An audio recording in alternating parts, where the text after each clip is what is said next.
Buenas tardes, soy Joana Suárez y estas son las noticias este lunes en Digital. Noticias Telemundo Digital.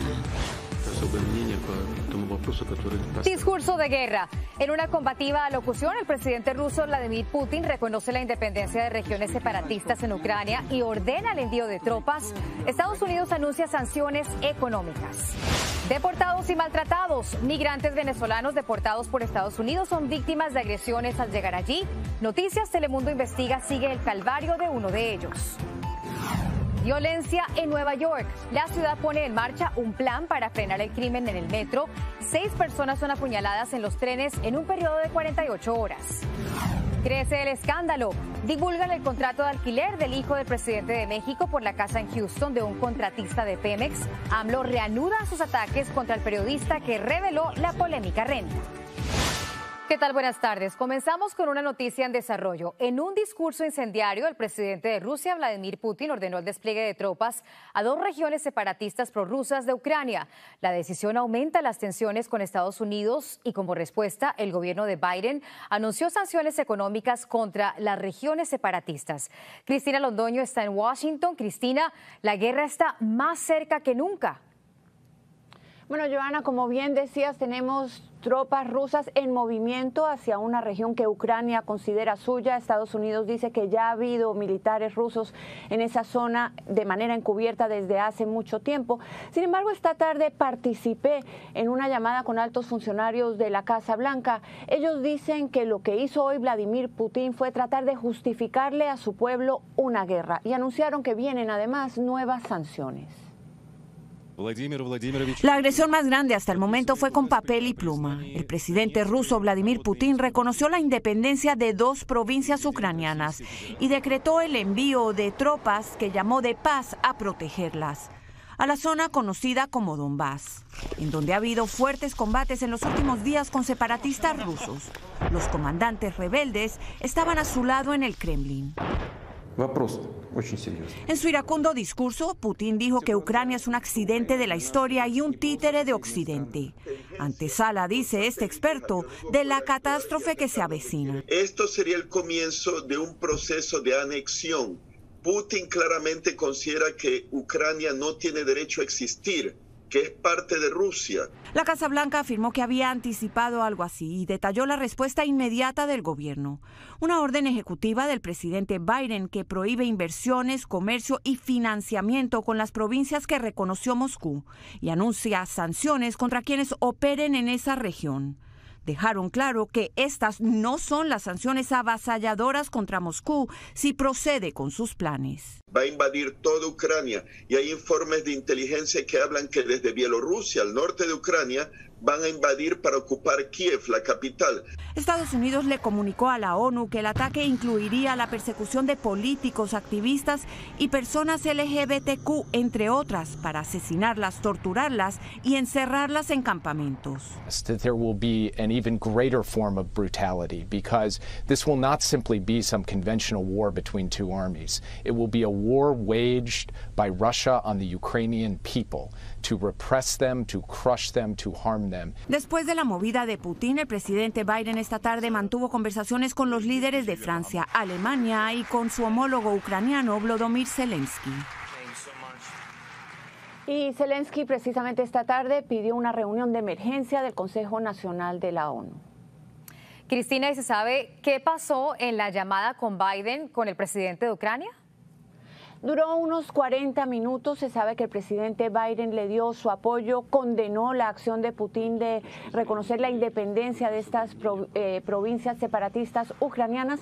Y también en otro tema te puedo decir que pudimos conocer que en el caso de una invasión a la capital, Volodymyr Zelensky va a ser trasladado, o Estados Unidos le recomendó que sea trasladado a una ciudad cerca a la frontera con Polonia. Joana. Gracias, Cristina, por tu informe. Y ahora nos vamos a Ucrania, donde la población está en vilo esperando que estalle la guerra. Sol Macaluso se encuentra en Kiev. Buenas noches, Sol. ¿Cuál ha sido la reacción de los residentes tras el anuncio de Putin? Buenas noches, Joana. Lo que están haciendo es ilegal, es lo que se dice. Son horas críticas aquí en Kiev las que se están viviendo después de que Putin diera por independientes las repúblicas de Donetsk y Lugansk finalmente después de tantos años, lo cual implica también la cancelación del acuerdo de Minsk. Zelensky inmediatamente convocó una reunión extraordinaria del Consejo de Seguridad Nacional y posterior a eso había pactado una reunión de prensa. Una reunión de prensa que no tuvo lugar. No se sabe aún por qué, pero desde su gabinete dicen que Kiev no dará una respuesta formal por lo menos durante 24 o 48 horas. Muchos ucranianos dicen que nunca aceptarán la independencia de las regiones separatistas por los separatistas rusos. Muchas familias cruzaron los puntos de seguridad en el este de Ucrania, abandonando las áreas controladas por los separatistas rusos. Anastasia salió de la región de Donetsk. Dice que todos se están marchando y que tiene mucho miedo y fue la última en abandonar su edificio. Anton considera que empeorará la situación.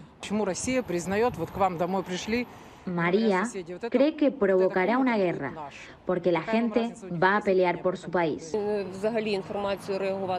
Esta ama de casa asegura que pueden hacer lo que quieran, pero la sociedad no reconocerá la independencia de Donetsk y Lugansk. Y mientras todo esto ocurre y siguen los bombardeos en lo que ahora son las repúblicas independientes de Donetsk y Lugansk, la vida, por lo menos esta noche, continúa normal en Kiev. No hay desabastecimiento, los colegios continúan abiertos y la gente trabaja con regularidad. Eso sí, a la vez se preparan y algunos se están armando para defenderse. Ucrania entonces ahora tiene una decisión que tomar: enfrentarse al ejército ruso o ceder y perder el Donbass. Regreso contigo, Joana. Preocupante. Gracias, Sol, por tu informe. Y nos vamos a otro calvario, el que sufren los migrantes venezolanos que son deportados de Estados Unidos. Noticias Telemundo Investiga consiguió en exclusiva el testimonio de algunos de ellos que revelan cómo son detenidos y maltratados al regresar a su país. En Hidalgo, Texas, se encuentra Damia Bonmatí. Damia, ¿estos migrantes buscan poder quedarse en Estados Unidos? Adelante. Sí, fueron deportados en vuelos comerciales con agentes de incógnito y ahora están volviendo aquí a la frontera a pedir asilo. Esta vez también huyen de cómo los recibieron en su país.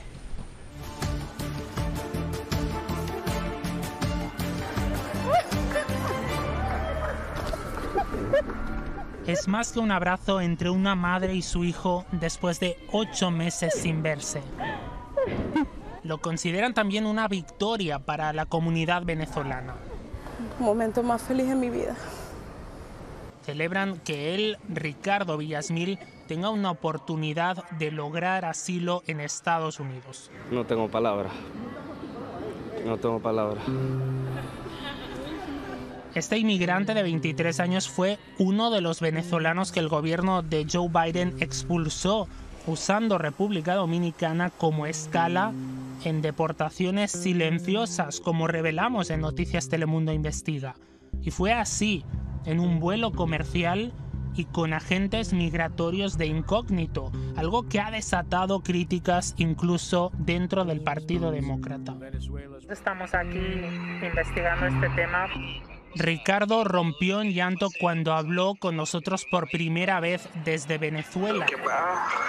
Lamento de todo es que... Pero solo ahora, de vuelta a Estados Unidos, se siente seguro para contarnos por qué. Dice que las autoridades venezolanas lo maltrataron al llegar deportado en octubre de 2021.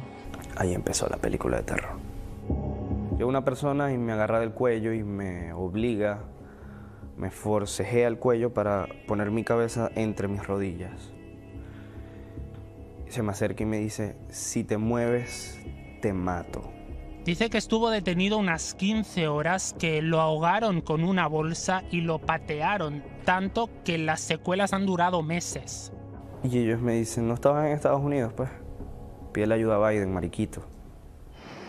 Noticias Telemundo Investiga habló con 3 deportados más y describen lo mismo al llegar a Venezuela: detención, maltrato y persecución. En la vuelta de Villasmil también amenazaron a su esposa, que está embarazada. Me apuntaron y le dijeron a mi esposa que sentía ella saber que mi hijo iba a nacer sin papá. Ante estas amenazas, ambos huyeron y llegaron a Estados Unidos cruzando la frontera, pero él quedó detenido en este centro de ICE. La llegada de venezolanos a la frontera de Estados Unidos ha alcanzado niveles nunca vistos antes. Solo en los primeros 3 meses de este año fiscal arrestaron a tantos como en todo el año anterior. Tras la conmoción por su deportación sigilosa, el caso migratorio de Villasmil se reabrió. Lo liberaron en este punto y le dieron una nueva oportunidad para el asilo. Era eso o nada. Era eso o la vida.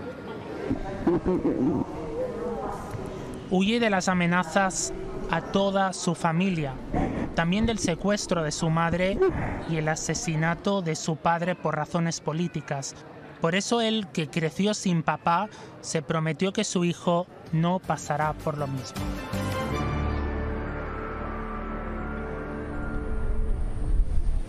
Como ven, hubo mucha ilusión en ese reencuentro.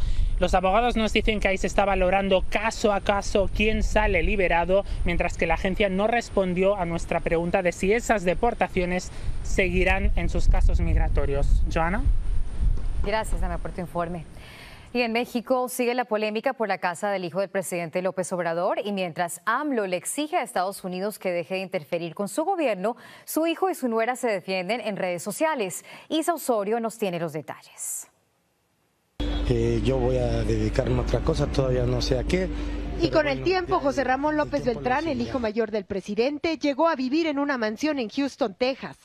De acuerdo con documentos que él y su esposa publicaron en redes sociales, habrían pagado por la renta de la casa $5,600 por cada mes de renta.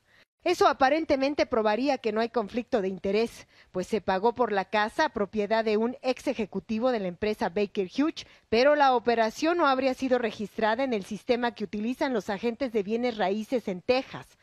Con esta ya suman 3 semanas en las que el presidente ataca directamente a los periodistas que revelaron la investigación, y hoy incluso aseguró que el gobierno de Estados Unidos paga a organizaciones opositoras. Porque es una vergüenza para cualquier gobierno en el mundo meterse a la vida interna de otro país. Noticias Telemundo pidió una reacción de la Casa Blanca y el Departamento de Estado sobre los comentarios de López Obrador, pero aún no hemos recibido respuesta. Por su parte, el periodista Carlos Lorete Mola volvió a defenderse y aseguró que López Obrador se está vengando y trata de intimidar, y está también mandando un mensaje a los demás periodistas y medios. Si me criticas, te perseguirá todo el peso del Estado, escribió.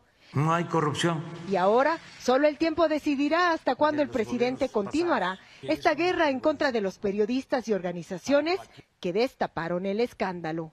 En México, Isa Osorio, Noticias Telemundo. Y tras un fin de semana con temperaturas relativamente templadas, vuelve el frío congelante a gran parte del país. Fuertes nevadas amenazan a unas 12 millones de personas en Minnesota y otras áreas del centro del país. Más al sur, estados como Texas, las temperaturas allí sufrirán un brusco descenso y el miércoles solo ascenderán a los 40 grados Fahrenheit.